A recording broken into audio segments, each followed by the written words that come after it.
જય હિન્દ મિત્રો, આજે આપણે બોર્ડ પર ભણાવી રહ્યા છીએ પઝલ. જે પઝલ તમે 2022નું જે પીએસઆઈનું પેપર હતું તેમાં 3 પઝલ તમે જોઈ હશે, જે 15 માર્ક્સની પઝલ પૂછાઈ હતી, એકના 5 માર્ક્સ. એવી જ એક પઝલ આપણે જે એડવાન્સ લેવલની જે પઝલ કહેવાય એવી પઝલ મૂકી છે. તો એ પઝલને આપણે સોલ્વ કઈ રીતના કરવાની છે, બહુ ઈઝી હોય છે. 2 થી 3 મિનિટમાં તમે પઝલ સોલ્વ કરી શકો અને 5 થી 6 માર્ક્સ જેટલા પણ માર્ક્સના પ્રશ્નો પૂછાયા છે એ તમે માર્ક્સ મેળવી શકો છો. તો આપણને જે આ પઝલ આપી છે તેને સોલ્વ કરવા માટે પહેલા તમારે જોવાનું શું છે, પહેલા તમારે એ વિચારવું પડશે. તો અંદર શું આપ્યું છે કે A B C D E અને F કુટુંબના સભ્યો છે. તો તમને પહેલા ખબર પડવી જોઈએ કે વ્યક્તિઓ કેટલા આપેલા છે, વ્યક્તિ આપેલા છે. તો આપણે એક વ્યક્તિઓ મૂકવાના રહેશે, બોક્સ બનાવવાનું રહેશે, જેને આપણે ખાનું કહીએ છીએ. જે દરેક કોઈ એક વ્યવસાય કરે છે. તો તમારે આ નોટિસ કરવાનું રહેશે, એક તો વ્યક્તિઓ F સુધીના અને એક વ્યવસાય. તેમના વ્યવસાયના નામ ડોક્ટર, વકીલ, શિક્ષક, એન્જિનિયર, નર્સ અને મેનેજર છે.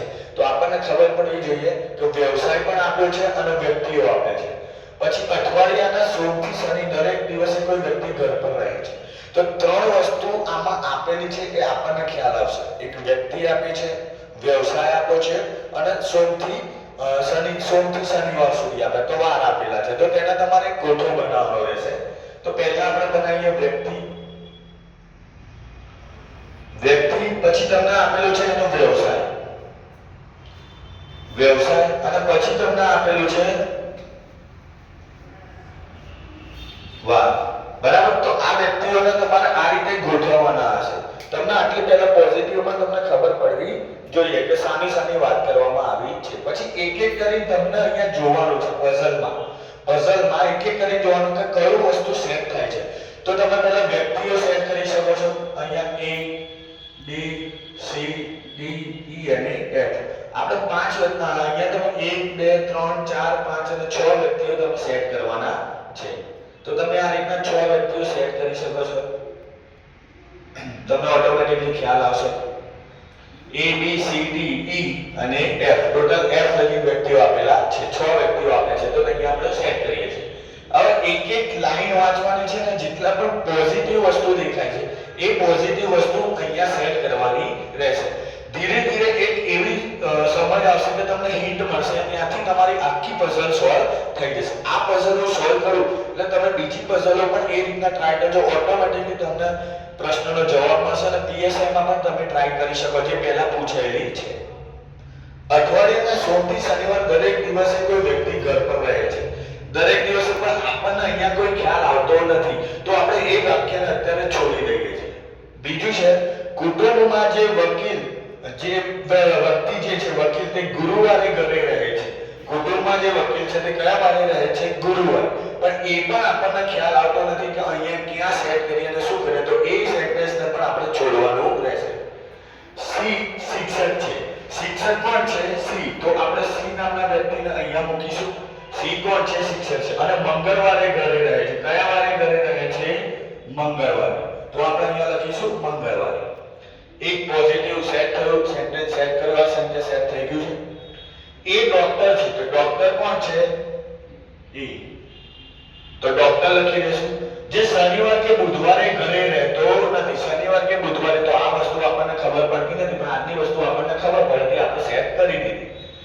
ડી ડોક્ટર નથી કે શિક્ષક નથી અને તે શુક્રવારે ઘરે રહે છે. તો ડી કયા વારે ઘરે રહે છે? શુક્રવારે. ના એ ડોક્ટર છે કે ના શિક્ષક છે એ આપણને ખ્યાલ આવતો નથી, પણ ડી શુક્રવારે ઘરે રહે છે, સેટ થાય છે. બી એન્જિનિયર છે. બી કોણ છે? એન્જિનિયર. અહીંયા આપેલું છે. બી તમને ઓલરેડી આપી દીધું, એન્જિનિયર છે. અને ઈ મેનેજર છે. ઈ કોણ છે? મેનેજર. અને મેનેજર બુધવારે ઘરે રહેતો નથી. મેનેજર છે એ બુધવારે ઘરે રહેતો નથી. ચલો આટલી વસ્તુ તમે જોઈ શકો છો. આ તમે પોઝિટિવ બધું સેટ થઈ ગયું છે. આપણે આખી શીટથી લઈને વાંચ્યું, પહેલા સેન્ટેન્સ થી લઈને જે 7મા સેન્ટેન્સ સુધી વાંચ્યું, તો બધી વસ્તુ આપણે સેટ થઈ ગઈ છે. તો આપણે ફરીથી વાંચીએ કે ક્યાં કઈ વસ્તુ બાકી રહે છે. તો પહેલું જોઈએ, કુટુંબમાં જે વકીલ તે ગુરુવારે ઘરે રહે છે. તો તમે જો કુટુંબમાં જે વકીલ છે, વકીલ કયા વારે રહે છે? ઘરે ગુરુવારે. તો તમારે આ જે વસ્તુ છે એ અહીંયા સેટ કરવાની છે. તો તમે જો ડોક્ટર ઓલરેડી આવી ગયો છે, આપણે વકીલ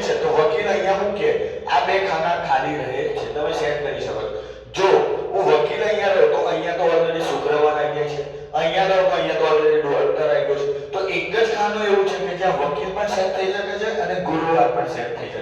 તો આપણે અહીંયાથી આ તમારું મેઇન હિન્ટ તમને મળી જાય તો અહીંયાથી આખી પઝલ તમારી સોલ્વ થઈ શકે છે. તો વકીલને હું અહીંયા સેટ કરું તો ગુરુવારે વકીલ ઘરે રહે છે. સેટ થઈ જાય છે કે કુટુંબમાં જે વકીલ તે ગુરુવારે ઘરે રહે છે. તો એ આખો સેટ થઈ જાય. તો હવે એક વ્યક્તિ બાકી રહ્યો, એ કયો છે? તો તમે જોઈ શકો છો વ્યવસાય તેમના આપેલા ડોક્ટર, વકીલ, શિક્ષક, એન્જિનિયર, નર્સ અને મેનેજર. તો ખાલી એક જ વ્યક્તિ બાકી રહે છે, એ કોણ છે? નર્સ. હવે નર્સ તો લેડીઝ હોય તો ચલો નર્સ. નર્સના આપણે સેટ ઓટોમેટિક થઈ જશે. હવે તમે ફરીથી વાંચો. સી શિક્ષક છે અને મંગળવારે ઘરે રહે છે. એ વાક્ય તો સેટ થઈ ગયું. એ ડોક્ટર છે કે જે શનિવાર કે બુધવારે ઘરે રહેતો નથી. શનિવાર કે બુધવારે ઘરે રહેતો, અહીંયા શનિવાર નહીં આવે અને બુધવાર નહીં આવે. તો બાકી કયો રહેશે? બીજા બધા મંગળવાર, શુક્રવાર, ગુરુવાર આવ્યો. શનિવાર અને બુધવાર નહીં આવે તો અહીંયા એક બાકી રહેશે સોમવાર. તો ડોક્ટર કયા વારે ઘરે રહેશે? સોમવારે. ચલો હવે બીજું વાંચીએ. ડી ડોક્ટર નથી કે જે ડી ડોક્ટર નથી. સરસ સેટ થયું. શિક્ષક નથી અને તે શુક્રવારે ઘરે રહે. શુક્રવારે ઘરે રહે છે તો ઓટોમેટિક સેટ થઈ ગયું. અહીંયા જોઈએ બી એન્જિનિયર છે, ઈ મેનેજર છે અને મેનેજર બુધવારે ઘરે રહેતો નથી. મેનેજર અહીંયા લો, મેનેજર કયા વારે ઘરે રહેતો નથી? બુધવારે ઘરે રહેતો નથી. તો એન્જિનિયર બુધવારે ઘરે રહેશે. ડન. તો હવે કયો વાર બાકી રહ્યો? સોમવાર આવી ગયો, મંગળવાર આવી ગયો, બુધવાર આવી ગયો, ગુરુવાર આવી ગયો, શુક્રવાર આવી ગયો. તો હવે બાકી કયો રહ્યો? શનિવાર. તો મેનેજર કયા વારે ઘરે રહેશે? શનિવાર. તમે જોઈ શકો છો આખી પઝલ આપણે કઈ રીતના એક એક સેન્ટેન્સ વાંચીને સોલ્વ કરી છે. જે વકીલ અને ગુરુવાર છે જે તમને હિન્ટ મળી ગઈ. દરેક પઝલમાં આવી કોઈક ને કોઈક તમને હિન્ટ મળતી રહેશે અને તમે આખી પઝલ ઓટોમેટિક તમે 2 થી 3 મિનિટની અંદર સોલ્વ કરી શકો. હવે આના પરથી પ્રશ્ન કેવા પૂછે? તો નર્સની પહેલાના દિવસે કોણ ઘરે રહે છે? નર્સની પહેલાના દિવસે કોણ ઘરે રહે છે? તો જવાબ શું આવશે? શિક્ષક. સોમવારે કોણ ઘરે રહે છે? સોમવારે કોણ ઘરે રહે છે? તો સોમવારે કોણ ઘરે રહે છે? ડોક્ટર. જવાબ આવશે ડોક્ટર. નીચેનામાંથી કયો સમૂહ સાચું નથી? નીચેનામાંથી કયો? બી એન્જિનિયર. તો બી એન્જિનિયર છે? હા છે. સી શિક્ષક છે? હા છે. ડી નર્સ છે? તો છે. ઈ વકીલ. તો ઈ મેનેજર છે, વકીલ નથી. તો કયું ખોટું છે? સાચું નથી એવું પૂછ્યું. કયું આવશે? ડી વકીલ. અને બીજો એક પ્રશ્ન હતો કે મંગળવારે નહીં એવો કંઈક પ્રશ્ન હતો કે એફ નામનો વ્યક્તિ કયા વારે હાજર રહે છે? તો અહીંયા મેં લખી નથી લખ્યું પણ એફ નામનો વ્યક્તિ કયા વારે હાજર રહેશે? ગુરુવારે. તો તમે જો 5 પ્રશ્નો એક પઝલમાંથી તમે 5 પ્રશ્નો 2 થી 3 મિનિટમાં જો આને તમે થોડું ફાસ્ટ કરશો તો આરામથી 2 મિનિટમાં સોલ્વ થઈ જશે અને 5 પ્રશ્નો મેળવી શકો. આવા નવા પ્રશ્નો તમે PSA 2022માં 3 પઝલો પૂછે છે જે 15 માર્ક્સની હતી, 15 થી 14 માર્ક્સની હતી, જે તમે આરામથી 3 થી 5 મિનિટની અંદર સોલ્વ કરી શકો છો દરેક પઝલ. તો તમે આવી પઝલો જો ભણવા માંગતા હોય, બીજા આવા પ્રશ્નો સોલ્વ કરવા અમારી એકેડેમી ચાલુ છે, તમે અમારી એકેડેમી જોઈન કરી શકો છો. તમને દરેક A to Z ગણિત અને રીઝનિંગમાં 0 થી હીરો બનાવવા માટેની અમારી બેચ ચાલે છે. તમે જોડી શકો છો, તમારા ભવિષ્યને સારું એવો વેગ આપી શકો છો. જય હિન્દ, જય ભારત.